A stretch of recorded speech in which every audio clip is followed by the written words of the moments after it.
अब बात करते हैं एक और रत्न की जिसका नाम है नीलम, ब्लू सैफायर। नीलम जो है ये शनि का रत्न माना जाता है और ये सबसे तेज गति से जीवन में प्रभाव देता है।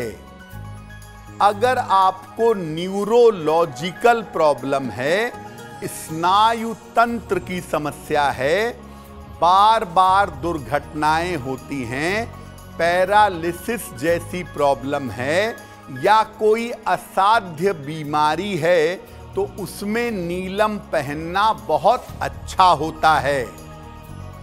नीलम को चांदी या लोहे की अंगूठी में पहनना बढ़िया रहता है, लेकिन नीलम अगर नुकसान करता है तो बड़े गंभीर तरीके से बहुत ज्यादा नुकसान करता है।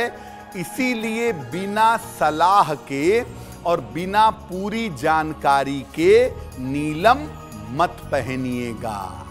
अब दो रत्न और बाकी रह गए हैं, मुख्य रत्न। उनका नाम है गोमेद और लहसुनिया, हैसोनाइट और कैट्स आई। गोमेद जो है ये राहु का रत्न है और लहसुनिया जो है ये केतु का रत्न है।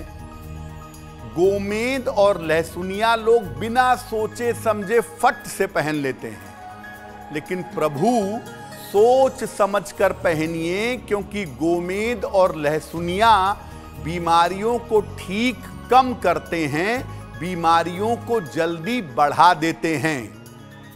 अब होता क्या है कि राहु की दशा चली, आंख मूंद के लोग गोमेद पहन लेते हैं। केतु की दशा चली, बिना सोचे विचारे लहसुनिया पहन लेते हैं। ऐसा मत करिएगा, क्योंकि अगर राहु नकारात्मक हुआ और आपने गोमेद पहना तो आपकी बीमारी ऐसे बढ़ेगी कि आप समझ ही नहीं पाएंगे कि प्रॉब्लम क्या है।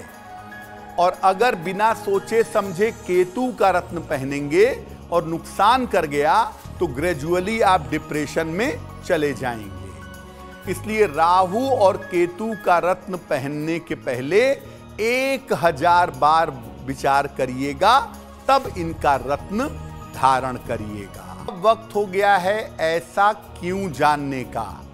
ऐसा क्यों में हम आपके मन से जुड़ी हुई तमाम जिज्ञासाओं का समाधान करते हैं और सरल तरीके से समझाने का प्रयास करते हैं कि वास्तविकता क्या है।